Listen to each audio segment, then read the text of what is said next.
जय श्रीमन्नारायण, जय गौरी गोपाल भगवान, जय श्री सीताराम लक्ष्मण जी भगवान की जय हो। আজি আমি আলোচনা কৰিম যে মই যি পৰম্পৰাত দীক্ষা ললো অৰ্থাৎ বৈষ্ণৱ পৰম্পৰা, শ্ৰী বৈষ্ণৱ, আমাৰ শ্ৰী বৈষ্ণৱ পৰম্পৰাৰ মানে বিষয়ে আমি আলোচনা কৰিম। অলপমান মই আপোনালোকক বুজাই ক'বলৈ চেষ্টা কৰিম যে শ্ৰী বৈষ্ণৱ পৰম্পৰানো মানে কি, ক'ৰ পৰা কেনেকৈ আৰম্ভ হৈছিলে।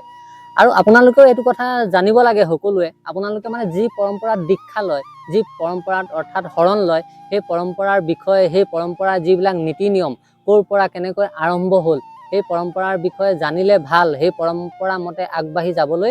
কাৰণ চাওক, ভগৱানক পাবলৈ বহুতকেইটা মাৰ্গ আছে, ৰাস্তা আছে, কিন্তু মূল সকলোৱে লক্ষ্যটো হৈছে ভগৱানৰ প্ৰাপ্তি, ভাগৱত প্ৰাপ্তি কৰা। যেনেকৈ আপুনি মই দিল্লীলৈ যাবলৈ কোনোবাই গুৱাহাটীৰ পৰা যাব পাৰে, কোনোবাই শিৱসাগৰৰ পৰা যাব পাৰে, কোনোবাই ডিব্ৰুগড়ৰ পৰা যাব পাৰে, ৰাস্তাবিলাক বেলেগ বেলেগ হ'ব পাৰে, কিন্তু সকলোৱে লক্ষ্যটোতো একেই, সকলোৱে লক্ষ্যটো কি হয়, দিল্লীলৈ যোৱা। ঠিক সেইদৰে আমাৰো মানে পৰম্পৰা, এই পৰম্পৰাবিলাককে ৰাস্তা বুলি কয়, মাৰ্গ বুলি কয়। যে বৈষ্ণৱৰো 4টা যেনেকৈ মাৰ্গ আছে, সকলো মানে ভগৱানক পোৱাৰ ৰাস্তা বেলেগ বেলেগ আছে। সেইকাৰণে আমাৰ পৰম্পৰাটো হৈছে, আমাৰ মাৰ্গটো শ্ৰী বৈষ্ণৱ পৰম্পৰা। আপোনালোকেও নিজৰ পৰম্পৰাৰ বিষয়ে অধ্যয়ন কৰি যিখিনি মানে মূল অতীজৰ পৰা যিখিনি গ্ৰন্থ চলি আহিছিলে, যিখিনি নীতি নিয়ম, সেই নীতি নিয়মত চলাটোহে উত্তম এজন শিষ্যৰ কাৰণে।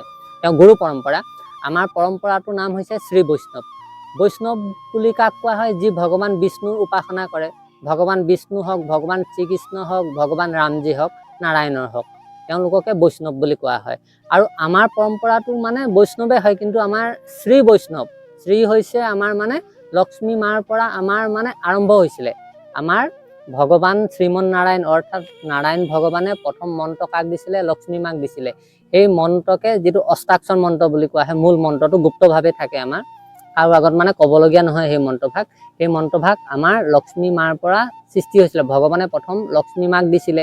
আৰু যেনেকৈ ব্ৰহ্মাক দিয়া ভাগ বেলেগ সম্প্ৰদায় হৈ যায়, আৰু তেনেকৈ সনকাদিক দিছিলে, 4 সিদ্ধ মুনিক, তেনেকৈ মানে সকলোকে বেলেগ বেলেগ ভাগে বেলেগ বেলেগ মন্ত্ৰ দিছিলেতো ভগৱানে, কিন্তু লক্ষ্মী মাক যি ভাগ মন্ত্ৰ দিছিলে অষ্টাক্ষৰ মন্ত্ৰ, আৰু লক্ষ্মী মায়ে ভগৱানৰ চৰণৰ সেৱা কৰি থাকিলে, যি ভাগ মন্ত্ৰ মানে ধ্যান কৰি থাকে, সেই মন্ত্ৰভাগে লক্ষ্মী মায়ে এজন পাৰ্ষদক দিলে। সেই পাৰ্ষদজনে আহি পৃথিৱীত আহি মানে ধৰ্ম প্ৰচাৰ কৰিলেহি, আৰু তাৰ পৰা আমাৰ শ্ৰী বৈষ্ণৱ অৰ্থাৎ লক্ষ্মী মাৰ পৰা সৃষ্টি হৈছে। কয় মানে প্ৰভু ভগৱন্তই, ভগৱান নাৰায়ণে যিকোনো এটা কাম কিয় কাৰণে কৰে? ভগৱান নাৰায়ণে এই কাৰণে কৰে বোলে, লক্ষ্মী মা সন্তুষ্টি মানে সুখী হ'বৰ কাৰণে যিকোনো কাম। আৰু লক্ষ্মী মায়ে যিকোনো কাম কৰে প্ৰভু সুখী হ'বৰ কাৰণে, কাৰণ তেওঁলোকে অনাদিকালৰ পৰা পতি পত্নী হয়। লক্ষ্মী নাৰায়ণ যেনেকৈ সীতাৰাম ভগৱান, ৰাধাকৃষ্ণ ভগৱান, তো পতি পত্নীয়ে হয়। তো সেইকাৰণে মানে পতিয়েও যেনেকৈ নাৰায়ণেও, ভগৱান নাৰায়ণেও লক্ষ্মী মা সুখৰ কাৰণে যিকোনো কৰ্ম কৰে, যিকোনো কাম কৰে, যিকোনো লীলা কৰে, আৰু লক্ষ্মী মায়েও ভগৱানৰ সুখৰ কাৰণে যিকোনো লীলা কৰে, কৰ্ম কৰে। আৰু সেয়েহে পৃথিৱীত যেতিয়া বহুত মানে পাপ আচৰণ, কলি যুগৰ যেতিয়া বৌদ্ধসকলৰ পূৰা উপদ্ৰৱ বাঢ়িছিলে, পাপ চাৰিওফালে বিয়পি পৰিছিলে, তেতিয়া লক্ষ্মী মায়ে ভক্তসকলৰ মানে আমাৰ নিচিনা পাপী প্ৰাণীবিলাকৰ উদ্ধাৰৰ কাৰণে এতিয়া ভগৱান নাৰায়ণে যিভাগ মন্ত্ৰ দিছিলে, তেওঁ বিশ্বক্সেনজী ভগৱানৰ যি পাৰ্ষদ হয়, তেওঁক দিলে। আৰু তেওঁৰ দ্বাৰাই আমাৰ মানে পৰম্পৰাটো আহি আহি পাছলৈ ৰামানুজ স্বামী অৰ্থাৎ লক্ষ্মণজী অৱতাৰ হ'ল। প্ৰভুৱে প্ৰথম মন্ত্ৰটো লক্ষ্মী মাকে দিছিলে, আৰু সেই মন্ত্ৰটোকে আহি আহি আহি আহি আমাৰ গুৰুজীয়ে পালে, আৰু গুৰুজীৰ দ্বাৰা মানে আমি পালোগৈ। আৰু সেই মূল মন্ত্ৰভাগকে, এইটো এটা পৰম্পৰাগত মন্ত্ৰভাগ চলি আহিছে, যে মাজতে কোনোবাই দিয়া নহয়। এইটো অতীজৰ পৰা লক্ষ্মী মায়ে তেওঁ বিশ্বক্সেনজীক দিলে, বিশ্বক্সেনজীয়ে তেওঁৰ শিষ্যক দিলে, তেওঁ শিষ্যই তেওঁ শিষ্যক, শিষ্য আহি আহি আমাৰ গুৰুজীয়ে পালে সেই মন্ত্ৰভাগ।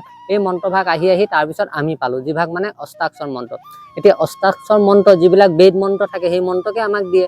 বেদত লিখা থাকে সকলো মানে সকলোৰে মন্ত্ৰবিলাক, কিন্তু এই মন্ত্ৰভাগ যদি আপুনি মই গুৰু পৰম্পৰাগতভাৱে যদি প্ৰাপ্ত নোপোৱাকৈ জপ কৰোঁ, তেতিয়া ইয়াৰ আমি কোনো ফল নাপাওঁ। মানে যিকোনো মন্ত্ৰ আপুনি, যেনেকৈ ওম নমো ভগৱতে বাসুদেৱাই, সেই মন্ত্ৰভাগেই হওক, আপুনি যদি এনেই জাপ কৰি থাকে, তাৰ কোনো মানে ফল নাপায়, যেতিয়ালৈকে এইটো গুৰু পৰম্পৰা মতে মানে যিকোনো এভাগ মন্ত্ৰ আপুনি প্ৰাপ্ত নকৰে, তেতিয়াহে। কাৰণ চাওক, গুৰুৱে সেই মন্ত্ৰভাগ তেওঁ গুৰুজীৰ পৰা পাব। তেওঁ গুৰুজীয়ে সেই মন্ত্ৰভাগ জপ কৰি কৰি মানে মন্ত্ৰভাগৰ শুদ্ধ কৰাই দিয়ে। শুদ্ধ মানে ইমানেই পবিত্ৰ কৰাই দিয়ে, আপুনি যিদিনাখনিয়ে দীক্ষা লয়, সেইদিনাখনি আপোনাৰ সমস্ত পাপ নাইকিয়া হৈ যায়। মানে এটা নতুন কয় নহয়, যেতিয়া আমি গুৰুৰ চৰণত শৰণাগতি হওঁ, দীক্ষা লওঁ শৰণ লওঁ তেতিয়া আমাৰ নতুন জন্ম হয় বুলি কয়, নতুনকৈ আমি জীৱন দান পাওঁ। আগৰ পাপ চব মানে শেষ হৈ যায়। আগৰ পাপ যিমান পাপ থাকে জনম জনমৰ পাপ শেষ হৈ থাকে। কিয় শেষ হয়? এই মন্ত্ৰভাগ মানে ভগৱানৰ পৰা আহি আহি জপ কৰি কৰি কৰি কৰি আমাৰ গুৰুজীয়ে পালে, আমাৰ গুৰুজীয়ে জপ কৰি কৰি শুদ্ধ হৈ থাকে মন্ত্ৰটো, আৰু সেই মন্ত্ৰভাগকে আমাক কাণে কাণে ভৰাই দিয়ে।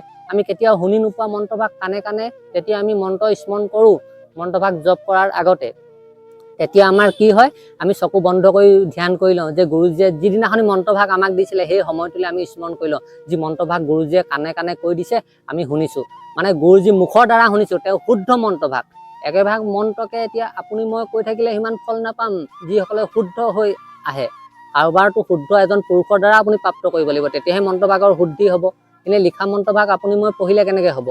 জপ কৰি কৰি জপ কৰি কৰি শুদ্ধ কৰাই দিয়ে, তেতিয়া তাৰ ফল আমি পোৱা যায়। সেয়েহে যিকোনো মন্ত্ৰ আমি জপ কৰিলেই যে তাৰ ফল পাম তেনেকুৱা কথা নহয়। গুৰু পৰম্পৰাগত, গুৰুৰ দ্বাৰা তেওঁ গুৰুৰ পৰা প্ৰাপ্তি হ'ব লাগিব, এইটো মানে পৰম্পৰাগত মন্ত্ৰ হ'ব লাগিব, তেতিয়াহে তাৰ আমি ফল পোৱা যায়। বাকী যিমান মন্ত্ৰ জপ কৰিলেও কয় নহয়, আমাৰ শাস্ত্ৰতে লিখা আছে যিমান মন্ত্ৰ জপ কৰিলেও তাৰ কোনো ফল নাপায় আপুনি। সেই ভাগ মন্ত্ৰকে যদি আপুনি এজন শুদ্ধ গুৰুৰ পৰা যিভাগ মন্ত্ৰ আপুনি যাৰ ওপৰত আস্থা থাকে বিশ্বাস থাকে সেই মন্ত্ৰভাগকে আপুনি বোলে ৰামজীৰ প্ৰতি ভক্তি, এতিয়া ৰামজী মন্ত্ৰ লওক এজন ৰাম ভক্তৰ পৰা লওক, ৰাম ভক্তৰ এজন গুৰু এজনৰ পৰা, তেতিয়া সেইভাগ মন্ত্ৰ শুদ্ধ হৈ যাব। এনেই আপুনি মই জপ কৰি থাকিলে তাৰ ফল নাপাওঁ।